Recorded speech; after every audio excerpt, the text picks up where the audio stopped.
अचानक से Bharat diplomatic isolation में चला गया। आज अमेरिका ने पूरी तरीके से एंटी इंडिया होने का दावा प्रस्तुत कर ही दिया। पिछली बार की तरह जो जफियां पपियां थी मोदी और ट्रंप के बीच में, सब गायब थे। ट्रंप ने सिर्फ हाथ मिलाया और कुछ नहीं किया। कि सैन्य कमांड से भारत को बाहर किया गया।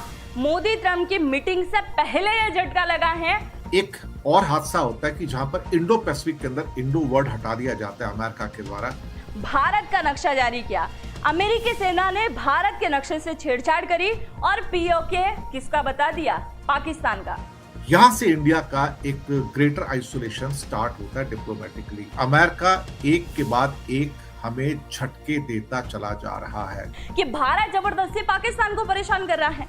पीओके भारत का नहीं है, पीओके तो केवल उसका है। मैं तो हमेशा कहता था कि quad is one of the most useless group made by India. वहां जाओ, बर्गर खाओ या अपना सैंडविच खाओ, चाय पियो और वापस आ जाओ। कुछ नहीं किया इन लोगों ने यहाँ पर बैठकर इसके अलावा। मतलब पाकिस्तान भारत से मजबूत है क्या? इतना ज्यादा दमदार है क्या? तो इसके कहने पर पोस्ट हट जाती है और भारत के कहने पर अभी भी पोस्ट नहीं हट रही है। कि हम दोनों साइड से मरे, हम चक्की के पार्ट पे पिस गए। ना हम क्वाड को बना पाए, ना हम कुछ और बना पाए। मतलब अंतर्राष्ट्रीय स्तर पर अमेरिका इस बात को साबित कर रहा है कि ये पाकिस्तान का हिस्सा है। भारत जबरदस्ती परेशान कर रहा है। बात करेंगे आज एक पर्सपेक्टिव की, जहां पर भारत के लिए खास तौर से डिप्लोमेटिकली आप कहा जाए तो क्वाड की डेथ हो गई। जी हाँ, क्वाड की मौत हो गई। और कहीं ना कहीं जो सारा ये खित्ता, यानी कि इंडिया से लेके जो क्या कह सकते हैं कि अमेरिका की वेस्टर्न कोस्ट है, जहां पर आपका कैलिफोर्निया आता है, सैन फ्रांसिस्को, लॉस एंजलिस जैसे बड़े शहर भी उसके आसपास आते हैं। इस पूरे एरिया को इंडो पैसिफिक कहा जाता था। पॉपुलरली यही नाम था, दुनिया यही इसी नाम से बुलाती थी, इंडो पैसिफिक। अचानक से भारत डिप्लोमेटिक आइसोलेशन में चला गया। अमेरिका ने इंडिया को अवॉइड करना शुरू किया। G7 के अंदर भी भारत की और मोदी की हिम्मत नहीं पड़ी कि G7 की मीटिंग में अमेरिका का नाम लेके कह सके कि तुमने हमारे जो शिपीज हैं उसको मारा है। नहीं कहा, हिम्मत नहीं पड़ी उस बात की। और उसके बाद पिछली बार की तरह जो जफियां पपियां थी मोदी और ट्रंप के बीच में, सब गायब थे। ट्रंप ने सिर्फ हाथ मिलाया और कुछ नहीं किया। इनडायरेक्टली इंडिया ने कहा कि नाविकों की सुरक्षा होनी चाहिए, शिपीज की सुरक्षा होनी चाहिए, इससे ज्यादा कुछ नहीं। यानी कि खौफ और डर इतना ज्यादा मोदी के अंदर कि अमेरिका का नाम लेना भी दूभर। लेकिन आज ये एक और हादसा होता है कि जहां पर इंडो पैसिफिक के अंदर इंडो वर्ड हटा दिया जाता है अमेरिका के द्वारा। और इसको अब कहा कि this will be A Pacific command only, Indo word is gone. यहां से इंडिया का एक ग्रेटर आइसोलेशन स्टार्ट होता है डिप्लोमेटिकली। क्या हुआ अल्टीमेटली पिछले 24 घंटे के अंदर की जो इंडिया के लिए एक बहुत बड़ा सेटबैक हुआ, और अमेरिका एक के बाद एक हमें झटके देता चला जा रहा है। क्या हुआ है? तो अमेरिका क्यों भारत को अलग थलग कर रहा है? देखिए, यहां पर मैं पॉइंट बाय पॉइंट आपके सामने बात करूंगा। पहला पॉइंट तो यह है कि वर्ल्ड पॉलिटिक्स में कोई परमानेंट दोस्त या दुश्मन नहीं होते हैं। पिछले करीब करीब कई दशकों से, कई डेकेड से इंडो पैसिफिक जो वर्ड था ना, वो डिप्लोमेसी का सेंट्रल पॉइंट रहा है। इसमें कोई शक वाली बात नहीं, और इसी नाम से इसको बुलाते रहे हैं। अमेरिका ने भारत को बेसिकली चाइना के खिलाफ एक ढाल के रूप में इस्तेमाल किया। लेकिन बदलती हुई जियोपॉलिटिकल सिचुएशन में चेंजेस इन द प्रायोरिटीज और जो स्ट्रेटेजिक बयान है, उनसे एक इंडिकेशन मिलता है कि अमेरिका अपनी प्रायोरिटीज को चेंज कर रहा है। तो क्या अमेरिका चीन के साथ सीधे टकराव से पीछे हट रहा है? Yes, answer is yes. क्या इंडो पैसिफिक की डोमेन कमजोर हो रही है? यस। क्या इसके कारण क्वाड जो बनाया गया था चाइना के विरोध के लिए, वो डेड पड़ रहा है? यस। इसके बाद अगला जो पॉइंट आता है जिसके बारे में बात करना चाहूंगा कि पैसिफिक कमान वर्सेस इंडो पैसिफिक कमान, ये बदलाव क्यों हुआ? और ये बदलाव नोटिफाई किया गया, मैं बताऊं, अमेरिका ने अपनी सबसे पुरानी जो उनकी सेंट्रल कमांड है, जी हां, कई साल पहले उसका नाम बदल के Indo Pacific, US Indo Pacific command किया था। उसका नाम था इंडो पैकॉम। जी हाँ, इंडो पैकॉम शॉर्ट में उसको कहते हैं। ये बताता था कि इंडिया भी काफी इंपॉर्टेंट है इस मामले में, और चाइना को अगर काउंटर करना है तो कहीं ना कहीं इंडिया को अपनी साइड में रखना होगा स्ट्रेटजिकली। यानी कि इंडो शब्द पर ध्यान बहुत ज्यादा दिया गया, और पूरा ये खित्ता इंडो पैसिफिक, और जो अमेरिकन कमांड जो थी वो भी इंडो पैसिफिक कमांड के नाम से जानी जाती थी। लेकिन अमेरिका के स्ट्रेटजिक डिस्कशंस में अब इंडो यानी कि इंडिया की महत्ता, इंपॉर्टेंस कम होती दिख रही है। अमेरिका के जो डिफेंस के थिंक टैंक्स हैं वो कहते हैं कि ये हम वापस से पैसिफिक कमांड कर रहे हैं, और लीगली राइटिंग में ऑर्डर इशू कर दिए, नोटिफिकेशन इशू कर दिया कि अब ये इंडो पैसिफिक नहीं होगा, ये सिर्फ पैसिफिक कमांड होगा टोटल मिला के, और हम साउथ चाइना सी के ऊपर और ताइवान के ऊपर भी ध्यान अब लगाएंगे। इसका मतलब ये था कि जो अमेरिका के पास जो नेवल पूरे उनके पास रिसोर्सेज हैं, अब उसको रीऑर्गेनाइज करके जो वेस्टर्न पैसिफिक ओशन है वहां पर तैनात करने की बात है। एक और इसमें जो प्रायोरिटी में चेंज आया है, अमेरिकन मिलिट्री प्रायोरिटी में चेंज आया है कि चाइना का जो मुख्य खतरा जो है वो ताइवान जापान में है, ना कि इंडियन ओशन में। इंडियन ओशन में अब उन्हें वो चिंताएं नजर नहीं आ रही है, वो फिक्र नजर नहीं आ रही है। तो भारत की जो सिक्योरिटी, जो फिक्रमंदी है, उसको अब अमेरिका की मिलिट्री स्ट्रेटजीज में और प्लानिंग के अंदर वो प्रायोरिटीज नहीं मिल रही है जो पहले मिल रही थी। अगर हम अगले पॉइंट पे आए तो अगला पॉइंट बहुत क्लियर है कि अमेरिका चाइना के साथ टकराव नहीं चाहता है, no confrontation with China, and उसके साथ बैक सीट पे जा रहे हैं। एक वक्त था इवन बाइडेन के टाइम में भी जब अमेरिका चाइना को सीधा चुनौती दे रहा था। ट्रेड वॉर से लेके साउथ चाइना सी में जो मिलिट्री एग्जीबिशन इनकी हुई हैं, वहां पे अमेरिका काफी एग्रेसिव था। लेकिन अचानक से अमेरिका की प्रायोरिटीज और स्ट्रेटजी चेंज हो गई, और इसके बहुत सारे कारण हैं। उसका एक बहुत कारण यह कि अमेरिका और चीन की जो इकोनॉमीज हैं एक दूसरे से बहुत गहराई से जुड़ी हुई हैं। अगर इसको आप डीकपल करते हो तो डीकपल करने से दोनों कंट्रीज को बहुत ज्यादा नुकसान हो सकता है। तो अमेरिका अब टकराव की बजाय जोखिम को कम करके डी रिस्किंग की पॉलिसी पर चल रहा है। और साथ में एक बात और थी कि बातचीत के जो रास्ते थे, अमेरिका और चीन के जो टॉप लीडरशिप है उसके बीच में लगातार हो रही जो बैठक है वो इस बात को दर्शाती है कि हम दोनों ही किसी भी किस्म के मिलिट्री कॉन्फ्रंटेशन से बचेंगे। मकसद ये था कि तनाव की कोशिश कम की जाए, तनाव कम किया जाए। यूक्रेन और मिडिल ईस्ट के क्राइसिस में फंसे होने के कारण अमेरिका ताइवान के साथ या ताइवान के मसले पर साउथ चाइना सी में एक और मोर्चा खोलने की कंडीशन में नहीं है। तो रिजल्ट इसका क्या निकलता है कि चीन के खिलाफ अमेरिका का कड़ा रुख अब ठंडा पड़ता दिखाई दे रहा है। इसके साथ एक अगला इंपॉर्टेंट पॉइंट होता है कि क्या क्वाड एक वेस्टफुल ग्रुप बन गया है, यह बेकार की चीज हो गई है, जिसके ऊपर मैं तो हमेशा कहता था quad is one of the most useless group made by India, America, Japan and Australia. ये सिर्फ कॉफी या चाय की टेबल है, वहां जाओ, बर्गर खाओ या अपना सैंडविच खाओ, चाय पियो और वापस आ जाओ। कुछ नहीं किया इन लोगों ने यहां पर बैठकर इसके अलावा। और ये बड़ी बड़ी बातें की जा रही थी, क्वाड की मीटिंग होगी, हेड ऑफ स्टेट की मीटिंग होगी, फॉरेन मिनिस्ट्री की बैठक, निकलता क्या था? क्योंकि उसका ऑब्जेक्टिव क्या था कि चाइना को रोकना है। तो इंडिया के कंधे पे बंदूक रख के जापान, अमेरिका और ऑस्ट्रेलिया दरअसल अपनी लक्ष्यों को साधना चाहते थे। अब साहब, क्वाड क्यों फेल होता है? क्वाड के फेल होने के भी बहुत सारे कारण है, मैं आपको बताऊं। क्वाड ऐसे फेल नहीं हुआ है, क्वाड के फेल होने के बहुत सारे कारण, जैसे मैं हमेशा कहता आया हूं कि ये एक किस्म से कॉफी टेबल बन गया था। मुझे एक भी उसका आउटकम आज तक या रिजल्ट नजर नहीं आया कि इन्होंने क्या उसमें ठोस हासिल किया है। तो मुझे शर्म आती कि इस किस्म का ग्रुप बनाया क्यों गया। अमेरिका ने अपना मतलब साधा और चला गया, अब इंडिया को दूध में से मक्खी की तरह निकाल कर फेंक दिया। क्वाड बनाया गया सब, इसको कभी कभी तो एशियाई नेटो भी कहा जाता था। एक्चुअली मैंने इसके बारे में एक जो पहले इंफॉर्मेशन दी थी और मैंने बताया था कि क्वाड क्यों फेल हुआ, क्योंकि क्वाड बनने के कुछ टाइम के अंदर अंदर ही अमेरिका ने एक ट्राइड बना लिया, यानी कि इंडिया को बाहर निकाल के अमेरिका जापान और ऑस्ट्रेलिया का एक ट्रायड बना लिया। ये मिलिट्री ट्रायड था कि हम मिलिटरली एक दूसरे को नेवल सबमरीन भी देंगे, शिप्स भी देंगे, मिलिट्री वेयर्स भी देंगे, एक दूसरे के साथ हमारा मिलिट्री का एक पूरा ग्रुप बन जाएगा। इंडिया को बाहर निकाल दिया। अब उनको, अमेरिका को लगा कि इंडिया का इस मिलिट्री ग्रुप में क्या काम है। ऑस्ट्रेलिया और जापान तो उसके पक्के अलाई हैं, तो इंडिया तो अलाई है नहीं, तो इंडिया को बाहर कर दिया, ट्रायड बना लिया। और तब और ज्यादा इस बात को इंडिया को महसूस हुआ, भैया ये तो मतलब मुझे तो एक तरह से इस्तेमाल किया गया है।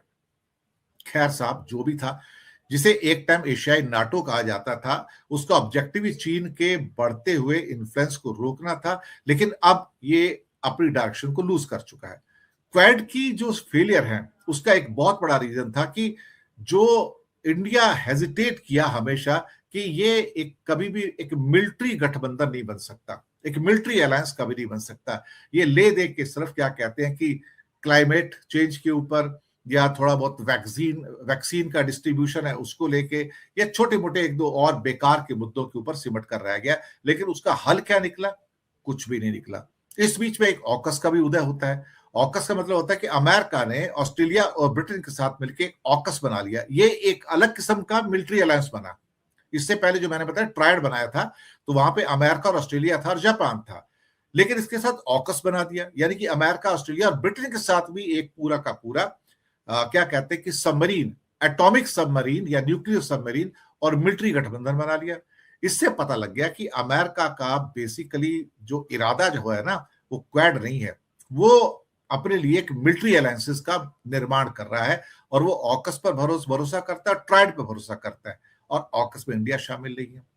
दूसरा, क्वाड में कोई ऐसा प्रोविजन नहीं था कि अगर चाइना इंडिया के ऊपर हमला करता है, चाइना अगर इंडिया में हमला करता है, लद्दाख हो या अरुणाचल प्रदेश हो, तो अमेरिका या अन्य जो क्वाड कंट्री है भारत की कोई मिलिट्री मदद करेंगे। इसका मतलब जब हमारा कोई मदद ही नहीं उसके अंदर, तो हम क्या कर रहे हैं वहां जाके।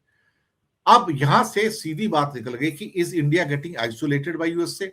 101%। हमारा अमेरिका भारत को धीरे धीरे अकेला छोड़ रहा है, और ये निराधार नहीं है, ये विदाउट बेसिस नहीं है। इसके लिए कई जियोपॉलिटिकल और इकोनॉमिक रीजंस हैं। एक तो रशिया के साथ जो भारत के संबंध है, चाहे वो तेल मंगाना हो या अपने हिस्टोरिकली देखा जाए तो हथियार मंगाना हो, S-400 मंगाना हो, वो जारी है। इंडिया की आधी एयरफोर्स, आधी से ज्यादा एयरफोर्स है, रशियन एयरफोर्स है, तो उसके कंपोनेंट्स आते हैं। और अमेरिका और वेस्टर्न कंट्री भारत के इस रुख से बेहद नाराज है कि इंडिया अभी भी रशिया के ऊपर अपनी डिपेंडेंस बनाए हुए है, जिसको वो डीलिंक करना चाहते थे और उसमें वो कामयाब नहीं हुए। इसके अलावा अमेरिका इंडिया को क्रिटिकल इमर्जिंग टेक्नोलॉजी देने का वादा तो करता है, लेकिन उसका ट्रांसफर करता ही नहीं और शर्तें लगाता है। जैसे कहा कि हमारे तेजस एयरक्राफ्ट के लिए हम इंजन देंगे, और ये 2022 के बाद आज तक 4 साल हो गए, सिर्फ 6 इंजन दिए टोटल मिला के, जब तक कि अगले 2027 तक तो सारे 90 इंजन पूरे हो जाने चाहिए थे, लेकिन वो देते ही नहीं है। इसके अलावा कनाडा और अमेरिका के साथ एक उनका डिप्लोमेटिक विवाद भी हुआ, तो उन मुद्दों को लेके भारत के संबंध कनाडा और अमेरिका के साथ तनावपूर्ण हुए। ये मुद्दे थे, आपको मालूम, पन्नू का केस था, निज्जर का केस था, और अमेरिका ने भी भारत पर आरोप लगाए, तो एक डिप्लोमेटिक दूरी बढ़ी। अमेरिका की इसके बाद में एक क्या कहते हैं कि नीति बदल गई, अमेरिका फर्स्ट नीति बन गई। तो अमेरिका की जो डोमेस्टिक पॉलिटिक्स थी अब इस बात पे थी कि जो बाहर के जो कंट्रोवर्सी है उससे दूर रहो। अमेरिका ताइवान के लिए चीन से सीधे लड़ना नहीं चाहता, 2027 का टारगेट है, तो भारत की सीमाओं की सुरक्षा के लिए चाइना से दुश्मनी मोल नहीं लेने चाहिए। इंडिया के पास क्या विकल्प है, क्या ऑप्शन है, कुछ है क्या? अमेरिका तो पैर पीछे खींच रहा है, तो भारत को अपनी फॉरेन पॉलिसी को रीअसेस करना होगा, क्योंकि इंडिया दब दब के काम कर रहा है। इंडिया किसी महाशक्ति के तौर पे नहीं, ऐसा लगता है कि इंडिया एक क्या है ना कि ताकत ही नहीं उसके अंदर कुछ कहने की, ना अमेरिका के खिलाफ ना इजराइल के खिलाफ, कुछ बोल ही नहीं पा रहा, एक पूरी चुप्पी साध के बैठा हुआ है। इस चुप्पी को दरअसल क्या कमजोरी कहते हैं, या इसको कई लोग तो कायरता कह रहे हैं। आप देखा जाए तो ये सरकार की कायरता है। तो इंडिया की जो सेल्फ डिपेंडेंस है वो हो नहीं सकती, क्योंकि हम पूरी तरह से इंपोर्टेड कंपोनेंट्स या रॉ मटेरियल पे डिपेंड करते हैं। मल्टी अलाइनमेंट मल्टी अलाइनमेंट हमारा फेल हुआ, इसलिए फेल हुआ कि हम ब्रिक्स के अंदर पैर नहीं जमा पाए, हम ईरान के खिलाफ चले गए, ईरान के खिलाफ हमने स्टेटमेंट दिए, उससे चाइना और रशिया नाराज हुए और कहीं ना कहीं ईरान को मजबूती मिली, लेकिन इंडिया एससीओ के मंच पर और ब्रिक्स के मंच पर कमजोर पड़ा और कहीं ना कहीं इस बात की एहसास सबको होना शुरू हुआ कि India slowly being isolated even by Russia and China also. और रशिया और चाइना का जो नो लिमिट एग्रीमेंट था, इसने भी भारत को देखा जाए तो पीछे किया। साथ में चाइना +1 की जो नीति थी, उसके अंतर्गत भारत को बैक ट्रैक करना पड़ा, भारत के पास इंडस्ट्री नहीं आने थी। तो ये कहना ये उचित होगा इस समय कि जो बदलते हुए जियोपॉलिटिकल इक्वेशंस हैं और उसको देखते हुए अमेरिका अपने क्या कहते हैं क्राइसिस के कारण चाइना के साथ टकराव नहीं लेगा। इंडो पैसिफिक में से इंडो का कम हो जाना, क्वाड का डेथ हो जाना, ये इस बात का प्रमाण है, इस बात का इंडिकेशन है कि अमेरिका अब इंडिया को स्ट्रेटेजिक प्रायोरिटी नहीं दे रहा है जो पहले कभी दी जाती थी। भारत के लिए एक लेसन है कि वर्ल्ड पॉलिटिक्स के अंदर कोई भी देश दूसरे देश के लिए अपनी जान को जोखिम में नहीं डालेगा। भारत को स्वीकार करना होगा कि चीन के खिलाफ उसकी लड़ाई उसकी अपनी लड़ाई है, अमेरिका के साथ संबंध तो बने रहेंगे, लेकिन भारत को अपनी सॉवरेनिटी और सिक्योरिटी को तय करने के लिए खुद को क्या कहते हैं कि मजबूत बनाना होगा।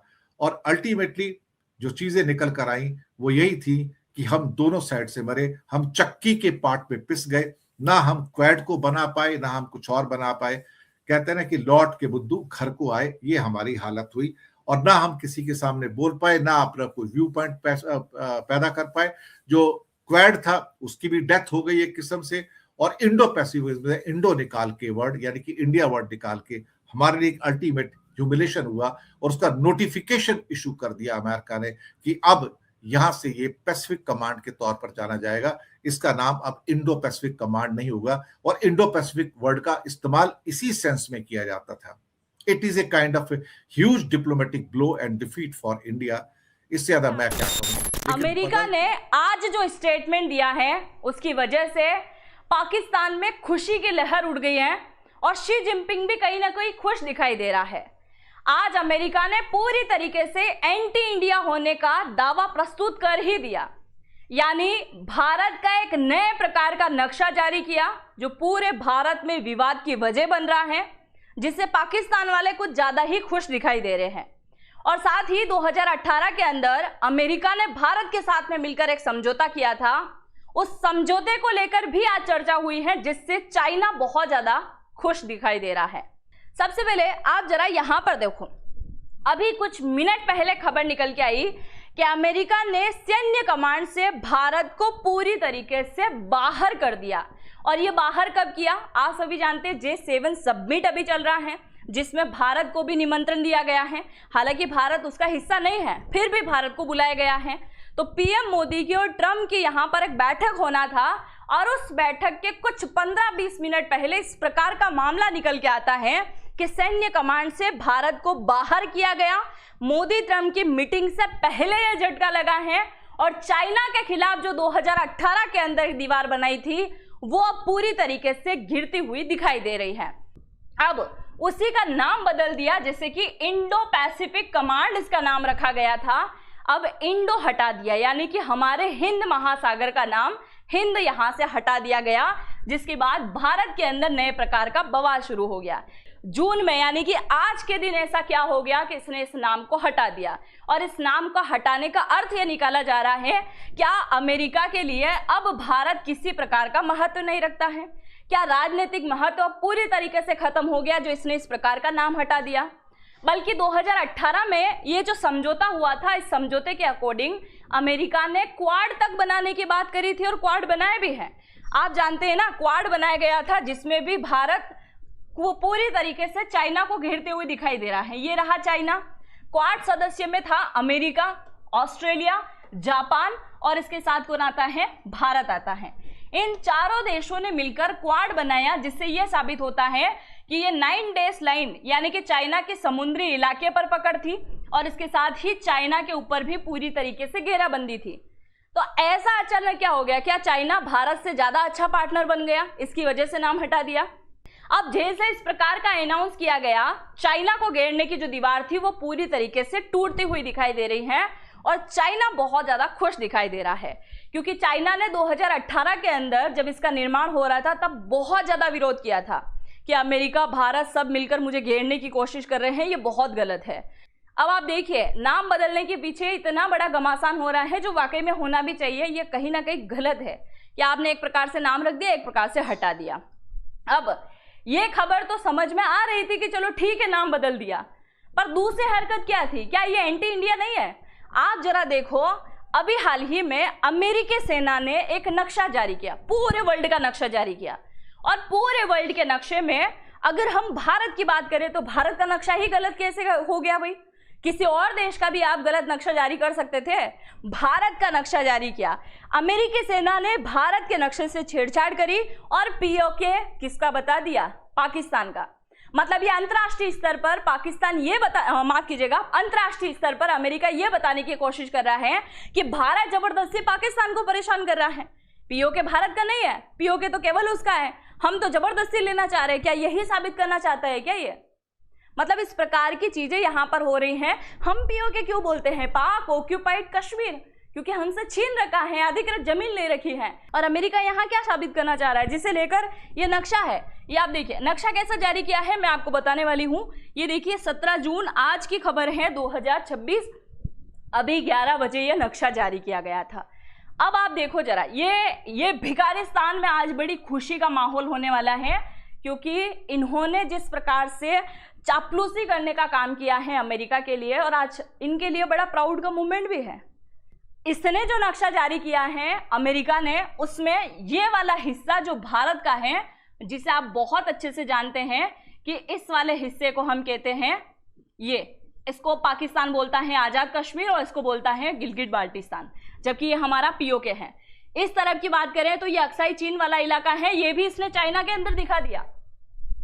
तो भारत का इस प्रकार का नक्शा जारी करना एक बहुत संवेदनशील मामला है। मतलब अंतर्राष्ट्रीय स्तर पर अमेरिका इस बात को साबित कर रहा है कि ये पाकिस्तान का हिस्सा है, भारत जबरदस्ती परेशान कर रहा है। मतलब इस प्रकार की चीजें निकल के आ रही हैं, और इसके ऊपर जरूर एक्शन लेना ही चाहिए, क्योंकि आज इस प्रकार का स्टेटमेंट जारी किया गया। आप सभी को याद होगा, इसी वर्ष फरवरी 2026 के अंदर, इसी साल फरवरी के महीने में अमेरिका के ट्रंप ने ये नक्शा जारी किया था, जिसमें अक्साई चीन भी हमारा हिस्सा दिखाया गया था और पीओके वाला क्षेत्र भी हमारा हिस्सा दिखाया गया था। उसके कुछ मिनट बाद पाकिस्तान ने हल्ला बोल शुरू कर दिया, अरे अमेरिका ने ऐसे कैसे कर दिया, अमेरिका कैसे भारत का हिस्सा दिखा सकता है, ये तो हमारा इलाका है। बड़ा पगला रहा था पाकिस्तान, और उस वजह से पाकिस्तान ने अमेरिका वालों को फोन लगाया कि भाई साहब आपने ऐसा कैसे कर दिया। तो ट्रंप ने तुरंत उनकी बात मान के इस पोस्ट को कुछ ही मिनट के अंदर डिलीट कर दिया। मतलब 24 घंटे भी ये पोस्ट नहीं रही थी किसके ऊपर, ट्रूथ के ऊपर, तो इस पोस्ट को डिलीट कर दिया गया। तो क्या आज भारत के लिए इस प्रकार की पोस्ट जारी हो गई है, वो भी 11 बजे, और अभी तक इस पोस्ट को नहीं हटाया गया है? मतलब पाकिस्तान भारत से मजबूत है क्या, इतना ज्यादा दमदार है क्या? तो इसके कहने पर पोस्ट हट जाती है और भारत के कहने पर अभी भी पोस्ट नहीं हट रही है। तो आप जरा देखिए कि ये किस प्रकार की मतलब चीजें चल रही हैं। अंतर्राष्ट्रीय स्तर पर इस प्रकार की चीजें दिखाना बहुत बड़ी बात होती हैं।